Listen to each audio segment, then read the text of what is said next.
صفقة القرن للنادي الأهلي تحسم خلال الساعات المقبلة. الخطيب يقترب من ضم نجم الدوري المصري بمقابل 45 مليون جنيه. يعزز مسؤولي المفاوضات بالقلعة الحمراء المفاوضات مع نادي بوشكتاش التركي أثناء الفترة الحالية لضم المهاجم جاكسون موليكا إلى صفوفه خلال فترة الانتقالات الشتوية في يناير الجاري.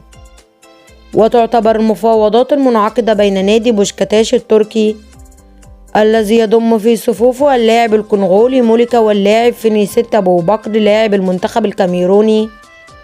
ونادي النصر السعودي دور إيجابي في حسم صفقة موليكا للأهلي، حيث أكدت التقارير التركية إن إدارة النادي التركي تقبل صفقة بيع موليكا للقلعة الحمراء في حالة ضم أبو بكر رسميا لصفوفه. ويكثف أمير توفيق مدير التعاقدات في النادي الأهلي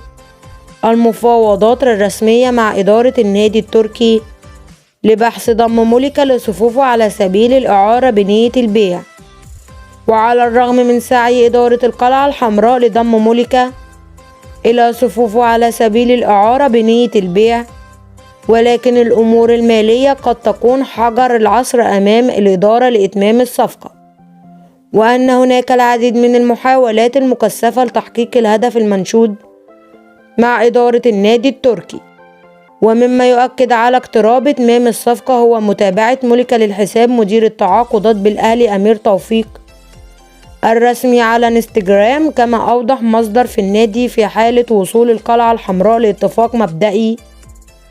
مع اللاعب فإنه سوف يصل للقاهرة خلال اليومين المقبلين لإجراء الكشف الطبي وإنهاء الصفقة بشكل رسمي. ويسعى المارد الأحمر لحسم هذه الصفقة خلال الساعات المقبلة تلبية لحاجة الفريق ورغبة المدير الفني مارسيل كولر لضم ثنائي هجوم أجنبي. والجدير بالذكر أن إدارة القلعة الحمراء كانت تراقب المهاجم موليكا منذ أن كان يلعب في صفوف نادي مازيمبي الكونغولي، ولكنه انتقل للعب في الدوري الأوروبي عن طريق بلجيكا قبل انتقاله للعب في صفوف النادي التركي. الخطيب يقترب من ضم نجم الدوري المصري بمقابل 45 مليون جنيه. ما زالت حتى الآن المفاوضات مستمرة بين مسؤولي مجلس إدارة النادي الأهلي برئاسة الكابتن محمود الخطيب وبين اللاعب محمد رضا بوبو نجم نادي فيوتشر الحالي، حيث يرغب النادي الأهلي في الحصول على توقيع اللاعب بشكل رسمي خلال فترة الانتقالات الشتوية الجارية في شهر يناير.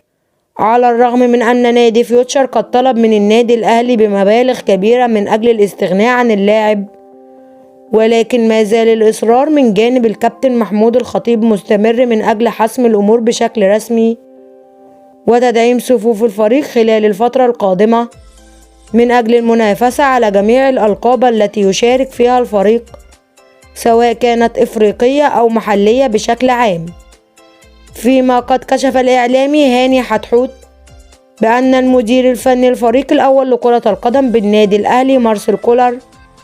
يرغب في ضم اللاعب، مشيرا بأن ما زالت المفاوضات جارية بين الفريقين، ومن الممكن أن نرى اللاعب محمد رضا بوبو ضمن كتيبة النادي الأهلي